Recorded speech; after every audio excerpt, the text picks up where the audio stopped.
There are biases built into our institution. In other words, I'm a doctor in a clinic, right? I have a diabetic patient. I get to spend 7 minutes with them. It's much easier to prescribe metformin and insulin and take a couple lab tests than it is to do an entire program about low carbohydrate diet and switch over their whole eating structure. Dr. Robert Lufkin was once a self-described product of the medical establishment, with a fruitful career as a professor of medicine. He's published hundreds of scientific papers and has received millions of dollars in government funding. But when he was diagnosed with 4 seemingly unrelated chronic diseases and told he'd be on medication for life, he started looking elsewhere for answers. It was through lifestyle changes that I was able to reverse these very serious and potentially fatal diseases and get off all medications for them. Lufkin is the author of Lies I Taught in Medical School and the Truths That Can Save Your Life. This is American Thought Leaders, and I'm Jan Jekielek. Dr. Robert Lufkin, such a pleasure to have you on American Thought Leaders. Jan, it's a pleasure to be here. I'm a fan of your program, and it's so much fun to be here. It's a real honor to have you, someone who spent years in medical school, apparently teaching lies. Tell me about yourself. I mean, you are an incredibly distinguished medical professional. I'd like to kind of let our audience know what you've done. Sure. I'm a product of the medical establishment. In other words, I'm not a conspiracy theorist, although I acknowledge there are conspiracies out there, and there are perverse in financial incentives and other incentives in our industry. But I'm basically a product of mainstream medicine. I've spent my entire career at 2 large medical schools with the academic rank of full professor. I've published hundreds of peer-reviewed scientific papers. My laboratory has received millions of dollars from the federal government and NIH, as well as from drug companies and equipment manufacturers. And so I'm really speaking from the inside of the medical school academic establishment. But you had an experience that changed you. Tell me about that. Yeah, well, just a little about my background. I was raised by my parents. My mom was a dietitian, a registered dietitian, so she specialized in nutrition. So growing up, we followed the food pyramid. We religiously avoided saturated fat. We ate low-fat foods. We avoided butter because of the saturated fat, and we substituted margarine with, at the time, trans fats and industrial seed oils. We ate a lot of grains and junk foods, which we thought were healthy at the time. And then fast forward, I went to medical school and then eventually entered a career in academics, where I essentially spent my whole career doing that. And everything went fine until about 10 years ago, I was diagnosed with, out of the blue, with 4 chronic diseases that took me completely by surprise. And I went to specialists to educate myself about these diseases and see how to treat them. And they basically prescribed prescription medicines for each one. And they told me the diseases were more or less unrelated. And the prescription medicines would be necessary to not only treat the symptoms, but also to control the underlying disease. And although they recommended lifestyle changes, they said, sure, it's worth improving your lifestyle, but the reality is you're going to be on these drugs for the rest of your life, and lifestyle, doesn't really work for these things. And it basically was a wake-up call for me. So I got my attention very quickly, and I began talking to other experts. I began doing research and understanding about these diseases, and I eventually began to question the things that they taught me.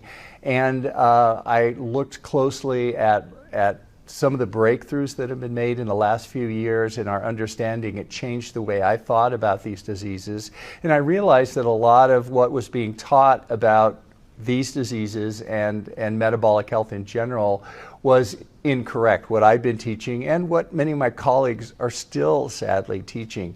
And when I implemented a program myself with lifestyle changes, I changed some things very radically, as a matter of fact, with my diet, but also sleep and exercise and stress. When I went back to my doctors, they couldn't believe it. They thought the labs were broken. They wanted me to retest the labs. But long story short, what happened was all my labs returned to normal. The diseases were essentially reversed, and I was off all prescription medicines, and that's where I've been ever since then. What were the diseases? One was an arthritis, a type of arthritis called gout, which is due to urate crystal deposition. Another was hypertension. You know, I was in good company. Half of adult Americans have hypertension. The third one was diabetes or prediabetes, type 2 diabetes. My blood sugars were abnormally high. And then the third one was dyslipidemia, which was an abnormality of blood fats. So you think about it, arthritis and hypertension, they're not really related, or blood lipids, blood fat, and arthritis, I don't see the association there. But what I came to understand is that these diseases are all fundamentally driven by the same basic mechanisms. And these mechanisms, unfortunately, there's not prescription medicines for them. What works for these diseases to reverse them is lifestyle changes.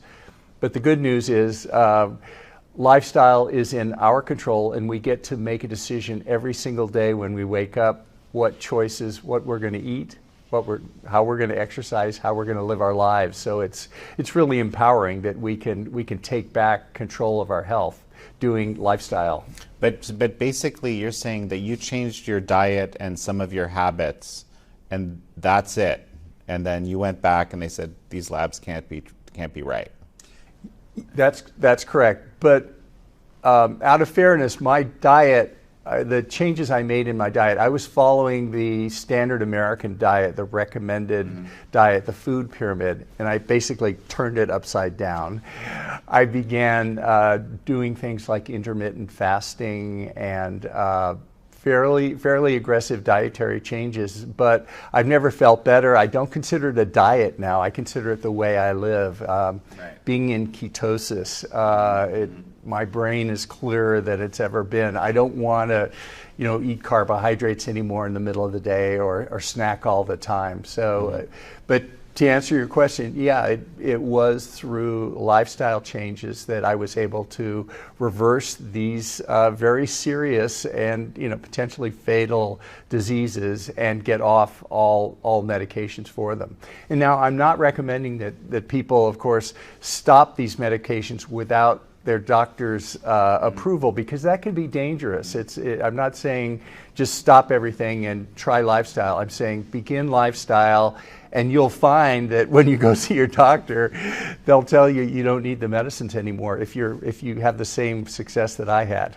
Before we continue, we have a sponsor for today's episode. The stock market's been betting on the Fed cutting rates in March, but all three indices got pummeled on news that cuts were off the table. Is this why JP Morgan and UBS are calling for a 23% drop in the S&P?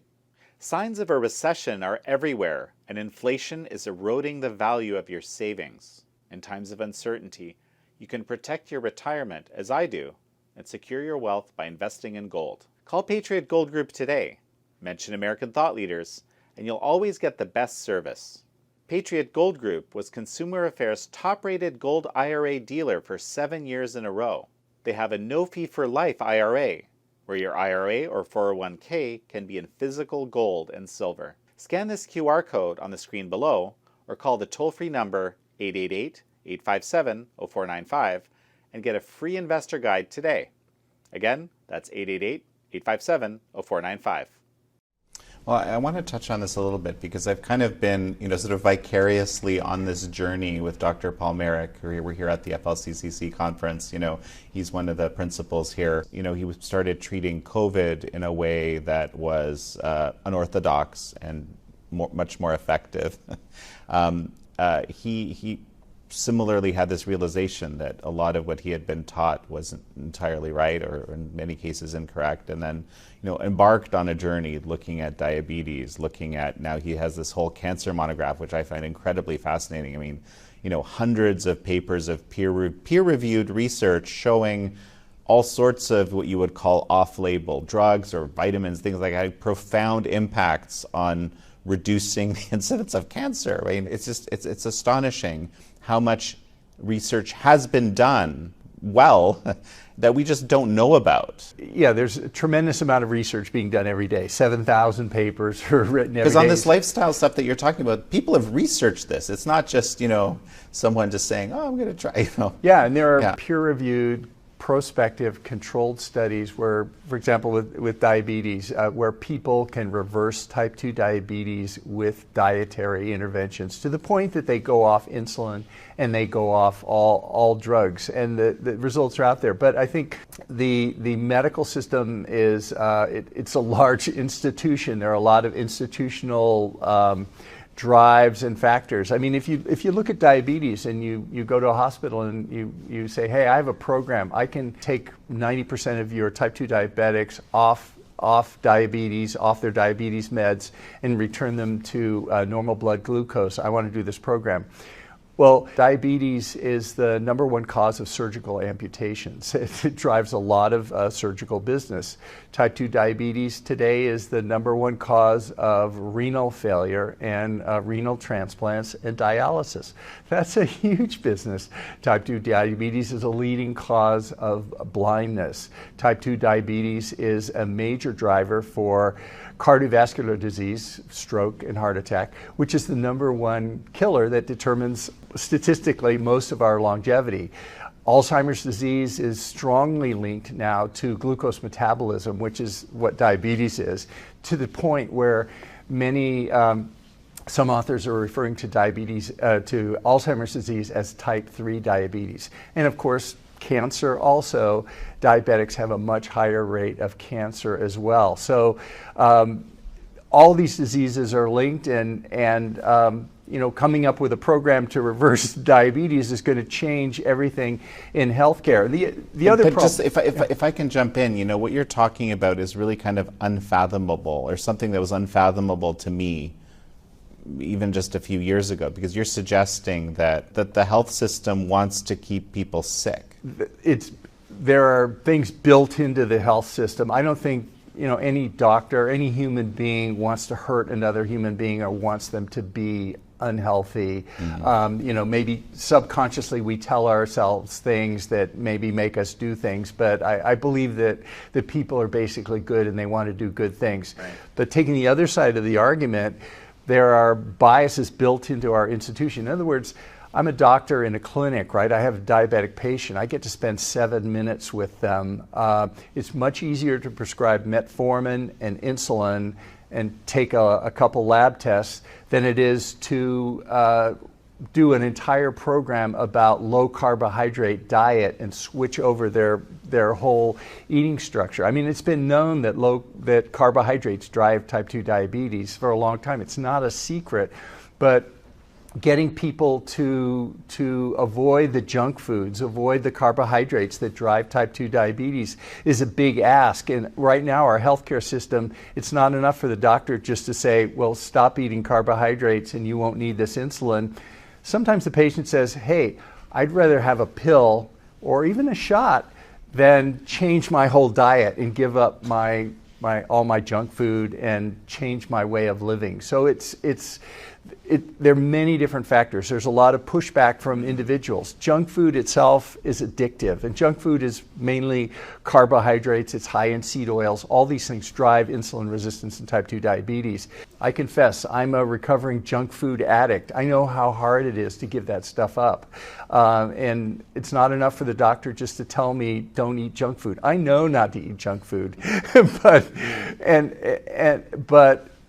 there are subconscious drivers that we all have that drive our addictions, and it's not easy to get over them. Patients come to me for their diabetes, and I tell them, well, just cut out carbohydrates, they'll go to another doctor. They say they want a pill, they want something that works like that. But this diabetes effect, this insulin resistance, this metabolic abnormality that was driving all 4 of the diseases that I have, it turns out that it drives not only those diseases, but also all the chronic diseases that essentially determine our longevity. Cardiovascular disease, cancer, Alzheimer's disease are all driven by that. So what happens is if we improve our metabolic health, not only do we lower our risk of getting these chronic diseases, we actually improve our longevity and change many of the phenotypes or appearances of aging. So these are, it's not just being healthier, but it's actually we live a lot longer. It's dramatic how these things are all tied together. Well, I think, I don't know if you told me this on camera or off camera, but you said that the food pyramid is actually inverted. And I think I saw, it was a South Park episode about this or something? Yes. Right? Maybe we can clip that into the episode, but that exists, right? Or am I imagining Yeah, this? it's on my Twitter Right. feed if you want, or Instagram too.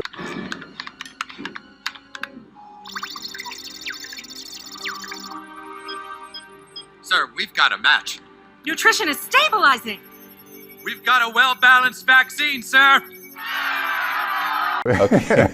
Well, so how is that? Explain that. That's a great question. And one of the prime drivers, I believe, in the metabolic disease state that we're all in, and the epidemics of these chronic disease that we're facing in the 2020s had its origin back in the 1960s and 70s when the United States public health got into making policy for nutritional decisions. And basically it was around the mistaken idea that dietary cholesterol and dietary saturated fat drives heart disease. And heart disease was and is the #1 killer.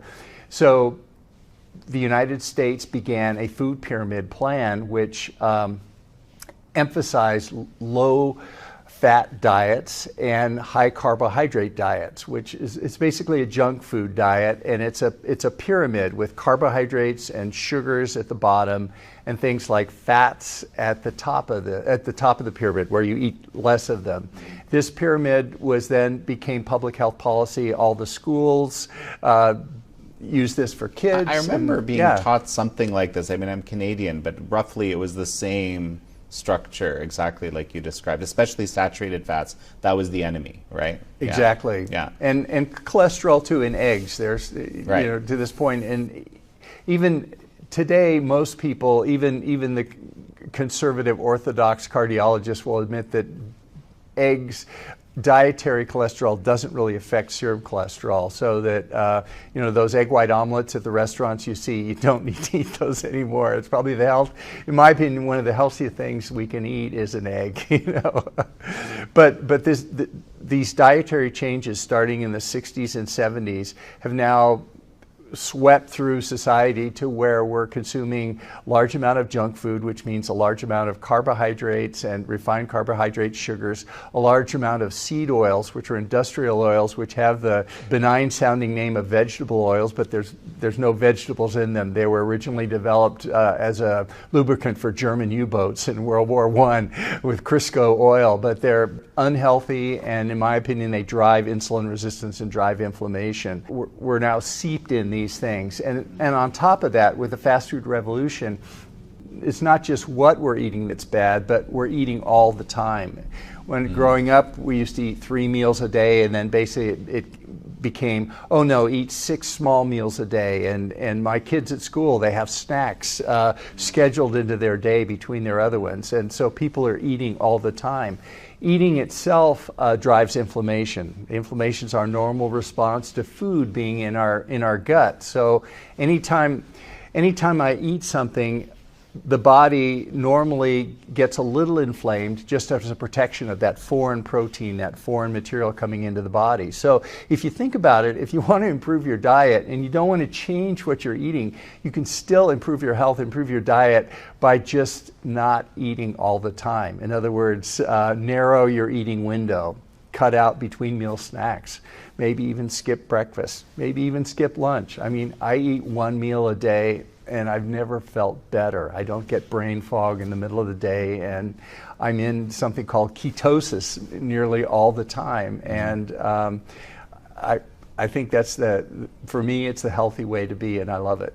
So, I started a keto diet years ago. I kind of go on and off of it, right? But just simply as a weight loss thing. And it actually works incredibly well when you're in that state of ketosis, right? The fat is being burned instead of carbohydrates. There aren't carbohydrates to burn, I guess. And ketosis, I mean, if you think about it, human beings evolved over hundreds of thousands of years as primarily hunter-gatherers. And at that point, if you're a hunter-gatherer, you eat when you have a kill, and then you may go for a period of a week or so with fasting, at which point you're in ketosis. And it wasn't until 12,000 years ago with the agricultural revolution, which Jared Diamond, who wrote Guns, Germs, and Steel, and even Yuval Harari, who wrote Sapiens, both of them famously agree that the worst possible thing that the human beings have done was with the development of agriculture. And you can see why, because agriculture made food available nearly constantly, and that was accelerated, of course, with refrigeration and junk foods. But as food became more and more available, people did not go into ketosis because there wasn't this period of fasting between the hunt and the kill. And the amazing thing about ketosis is, as I researched it more, it doesn't just help diabetes, but ketosis helps cancer. It's a cancer treatment or an adjunct to chemotherapy for patients. In Alzheimer's disease patients, ketosis is, for many of them, helps bring back their memory. So one could argue that ketosis is the natural, healthy state of human beings throughout history until literally the last 12,000 years. And some of the most amazing things about ketosis are in neurodegenerative diseases. We talked a little bit off camera about Guillain-Barré syndrome, and it's seen with Parkinson's disease, and certainly with seizures. Ketosis is fasting, which drives ketosis, is an accepted treatment for seizures 2,000 years ago. There's a whole work about how junk food drives violence in kids. These are correlation studies, right, not controlled prospective studies. So sure, causality can't be inferred, but there's certainly some correlations with people eating junk food and being more angry, being more depressed, being more anxious. So it's really exciting, some of the possibilities that are out there now. Well, there's a couple of things that come to mind. The first one I wanted to mention, you mentioned the agrarian revolution. A couple of people agree that it's you said the worst thing that happened to humanity. Well, it also arguably, civilization comes from it. So it wasn't like all bad, right? Right. But you're saying in terms of the body. Well, right? in terms of the body, and right, I certainly, when I heard that, I thought, well, this can't be true. Civilization, it allowed people to have philosopher classes, working classes, different classes of people with spare time when the food was saved. But interestingly, there's now evidence that there were some relatively advanced civilizations much earlier than we thought, absolutely, like Göbekli Tepe in 100%, Turkey, 100%. And similar another site near Egypt, that, yeah, in Egypt as well. Yeah. So before the agricultural revolution, it may not be that we were all walking around in caves, hunter-gatherers, but you're right, it is a balance. There were benefits of agriculture. Right. Well, and the thing is that it doesn't have to be one. It doesn't have to be one or the other either. In a way, we've been conditioned to believe that a pill or some kind of medical intervention is what's going to solve our problem. Like, we've kind of given away our responsibility for our health to the doctors, and that is also translated into the use of all sorts of medications, many of which also interact with each other in negative ways. And people, I've heard incredibly bizarre statistics about how many medications some people take. And you just think to yourself, my God, they all have side effects. Yep. Right? And the more you take, the more likely one of those things will come up, and some of them are hidden, some of them will come later. We're just like a highly medicalized society. It's a great point. I think part of it, too, as we talked about, if I go to a doctor, I'd much rather have a pill than get a lecture about I need to exercise more and, change my diet, because I used to believe that lifestyle didn't really matter, and what really worked was a pill. And furthermore, I used to believe, and many people still believe, that taking the pill will actually not just treat the symptoms of their disease, but will actually controls the disease and make them healthier. And that's really not true in many, if not most cases. For example, in diabetes, type 2 diabetes, giving the patient insulin and metformin to control the blood sugar spikes doesn't really control the long-term effects of the disease. You still continue to progress on your diabetes. You get your foot amputated, you get your renal failure, you get your blindness, you get your heart attack, you get your Alzheimer's. So I think people aren't aware that in many cases these pills don't really solve the problem, they just treat the symptoms. And the interesting thing is there's no pill for metabolic disease. There's no pill that you can take that will reverse these things. Metabolic disease is driven by lifestyle, and lifestyle is really the secret to it. Well, and the corollary, as we've kind of been touching on, right, is that you have to be responsible. No one's going to do it for you, right? Like whether it's Congress versus agencies, I mean, these bureaucracies develop in ways to kind of avoid a locus of responsibility at any cost, right? I mean, and just it's like almost like a theme in our society where I want some kind of external factor to fix things. Exactly. I love this about your show, questioning the narratives, asking the big questions about science and other things in our society. And to your point, we need to take responsibility. A lot of medicine over the last, the 20th century, it developed a very paternalistic attitude. You let the doctor take care of everything. They're going to take care of anything, and you turn over all responsibility to the doctor. And the problem with that is, as we've seen, the doctor doesn't control your lifestyle. I control my lifestyle. We all control our lifestyle. So we need to learn that we're in charge of our health, not the doctor. If I recall correctly, like half of what professors in medical school teach their students is wrong. At least, right? I think that's that's very disturbing news. One of the greatest physicians of all time, Sir William Osler, famously made one of the greatest comments about medical education when he addressed a group of medical students on the day of their graduation to becoming physicians. He said, "Gentlemen," and at the time most medical students were male, if not gentlemen at least. He said, "Gentlemen, I have a confession to make. Half of what we've just taught you is wrong.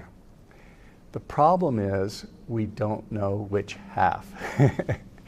People who understand medical education or even science itself will know this is a process of science. It's all about questioning the existing narrative and throwing out the stuff that's incorrect and learning the new stuff. But Sir William Osler pointed it out beautifully, and that's the theme for my book with the clickbait title, Lies I Taught in Medical School. But it goes through the half of things that I taught were wrong, and hopefully can help people avoid the mistakes that I made and nearly cost me my health and my life. Tell me a little bit about how you are trying to change things. Well, after I was able to reverse my own health conditions, I wanted to get the message out to people. And I'd written many textbooks as part of my academic career. And just to be clear, the message is lifestyle will transform your health, something like this. That's right, that we are in charge of our health, and that the chronic diseases that are going to kill us,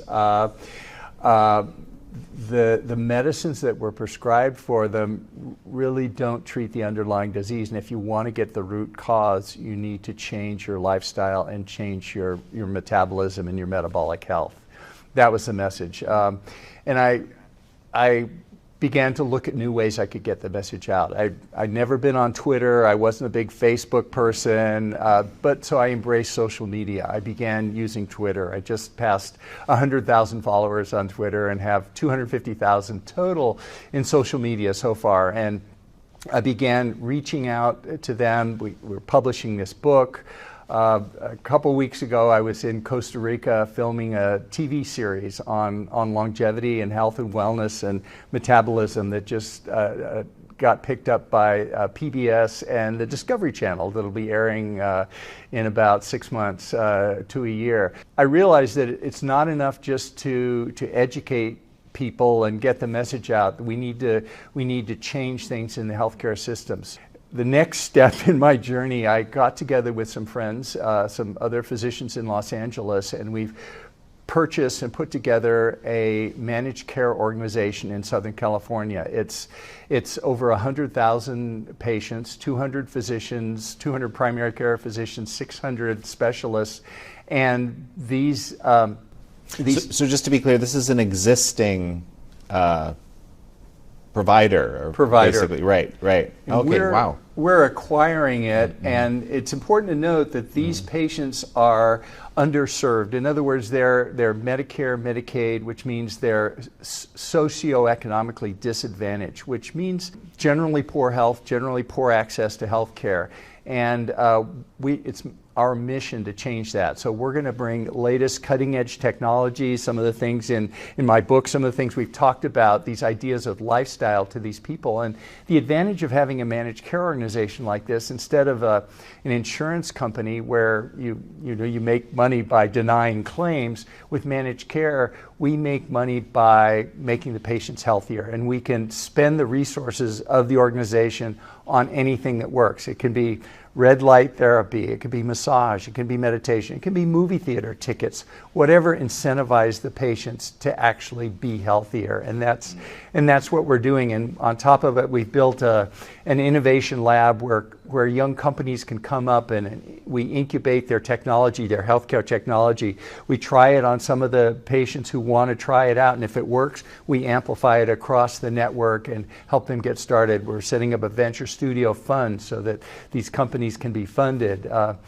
And then beyond that, we realize that it's great to do that. It's great to show healthcare change. That's a big step, but we wanted to go one last step, and that was in the education process. And the next thing we've done is set up a new graduate medical education program in Southern California at a hospital there, where we've set up new training programs in family medicine, in psychiatry, in transitional medicine. We're just starting a radiology program that'll hopefully start this summer to look and teach some of these newer ideas of medicine. And we're even considering and talking to some people about possibly starting a new undergraduate program, which would be a new medical school as well. Right. I mean, that's absolutely fascinating. I mean, there's so much that, like, this is what I keep coming up against, right? There's so much that's not working right. Yeah, the knowledge is out there, and it's just a matter of getting it into the people's hands. But also, I mean, I used to think that I just need to tell my friend who's a diabetic not to put sugar in his coffee and he'll be fine. He's an intelligent person. I explained about glucose and he gets it, he knows, but what happens the next time I see him having coffee, he's putting sugar in it. It's sort of the addiction thing. So it's not enough just to tell people sometimes. They maybe need to be enrolled in a coaching program with an addiction thing. We're starting to use low-dose naltrexone, which is an addiction medicine that works for other types of substance abuse. We're applying it for patients with junk food addictions, with carbohydrate addictions, in diabetics and all. I can't help but think of Ozempic. Is that how you see the name of it?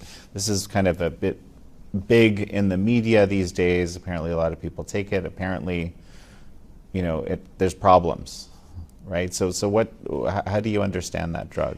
It's a great drug. I mean, it's a great drug in that it helps people with weight loss, but the problem is you have to be on the drug long term, and when people get off the drug, they frequently rebound, and also the drug is fairly expensive. So it's a matter of basically taking a pill when lifestyle would do it. Now, for some of these people, they're not able to get in a program where the lifestyle makes a difference. But the interesting thing about things like ketosis that people say, how do you have the willpower to only have one meal a day? And the answer is, I don't. I'm a junk food addict. But the interesting thing is, once we get into ketosis, this metabolic state, the appetite goes away. So I'm not hungry, and it's easy.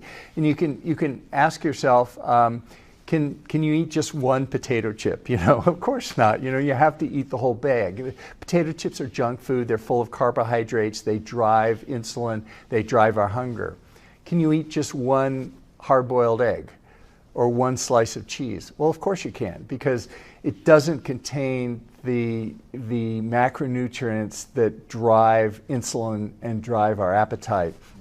And by eating healthy foods and avoiding the junk foods, our appetite naturally goes away or is maintained in control for many, many people. Not all people. Some people, need surgery and need these Ozempic and these other drugs, but it's possible to do it without it if the right programs are in place, I believe. Well, right, and we also, there's, again, with any of these drugs, this is always my concern. With any of these drugs, there's always some kind of side effects for some portion of the population, whereas what you're talking about is using the body's own systems, right, to deal with the issue, which to me seems like it's always going to be a better idea if it's indeed possible. Even the longevity drugs, the rapamycin, which turns down mTOR, or metformin as longevity drugs. People say, well, why don't I just take rapamycin, increase my longevity, improve my metabolic health? Well, the reason is, fine, you can take rapamycin. I mean, I take rapamycin, but I also do it with lifestyle, because there are things that can benefit from lifestyle that rapamycin probably doesn't provide. We don't understand the systems well enough to know, how any of these drugs really work. But lifestyle is a proven thing that's been developed over, tens of thousands of years. We as human beings are prone to accepting orthodoxies, and once we accept them, it's hard to change our minds. But, for example, this inverted food pyramid, that's, fascinating, right? Incredibly disturbing when you think about it, when you think about the impacts over generations that this has now had, that in a way it's a kind of, been a kind of indoctrination in the wrong direction. I've talked to, I've talked to people about this, and they're like, how could that be? Right? I won't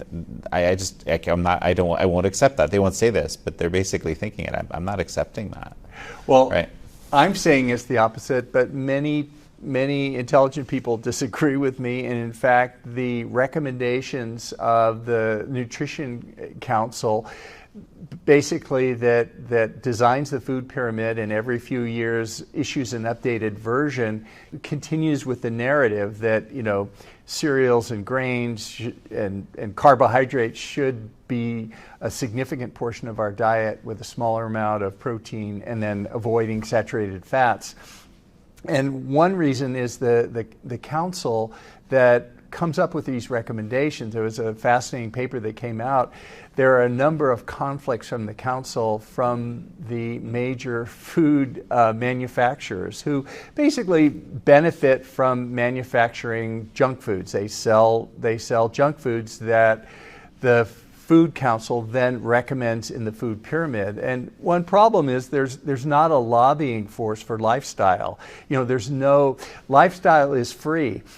If I fast during the day, I actually save money because I don't spend it on breakfast or lunch, and I have more time. But there's no lobbying group for that. So we're up against a number of pernicious financial influences that drive the system. Even in the face of knowledge to the contrary, people are still getting the information. Our school lunch programs are still driven by this food pyramid and these food recommendations.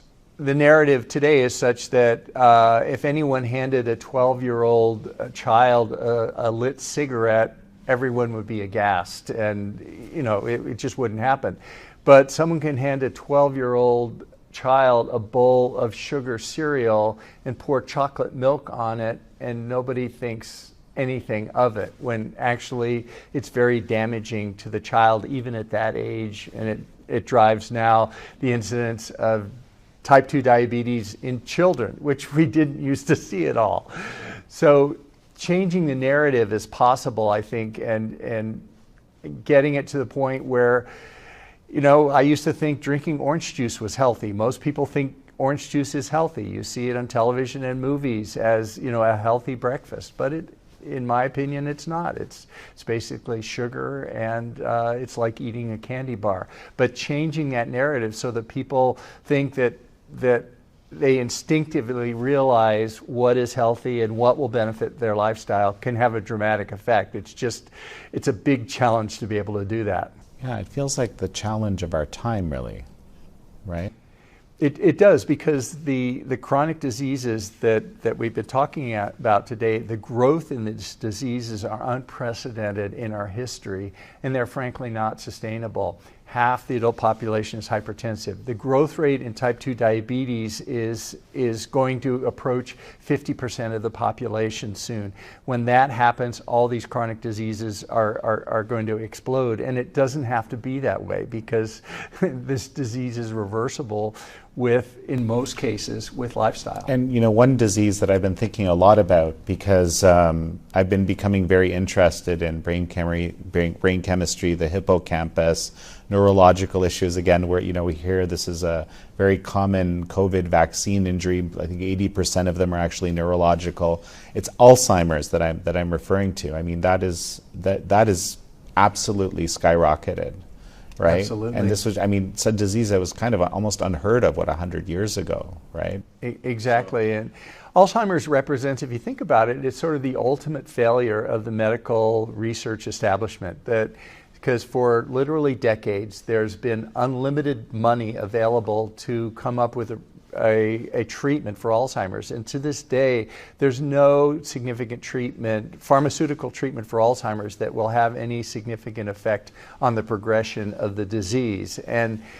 But we're learning now that things like lifestyle, guys like Dale Bredesen and others, have come up with innovative techniques where they look at Alzheimer's not as a disease of beta amyloid, but actually as a disease of many different things. It may be vitamin D deficiency, it may be a parasitic infection, it may be lead or mercury poisoning, many different factors. But one of the factors is glucose metabolism. It's known that you can diagnose Alzheimer's disease with a PET CT scan, which looks at brain glucose. And low metabolism of brain glucose indicates Alzheimer's disease in certain patients.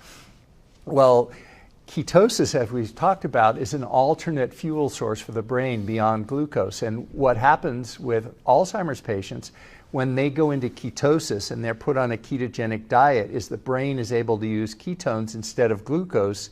And for some, not all of the patients, but many of the patients, they're able to have significant improvements in their memory from these ketogenic diets. And Heather Sanderson runs a bunch of clinics. She's a protege of Dale Bredesen, and her Alzheimer's disease clinics they're actually nursing homes for Alzheimer's disease. They're pretty much unique. I've never heard of anyone else doing this, but she has a program where the Alzheimer's disease patients go in, they get treated, and then they go home and they get better. Usually Alzheimer's is a one-way street. You go into a nursing home and you don't come out.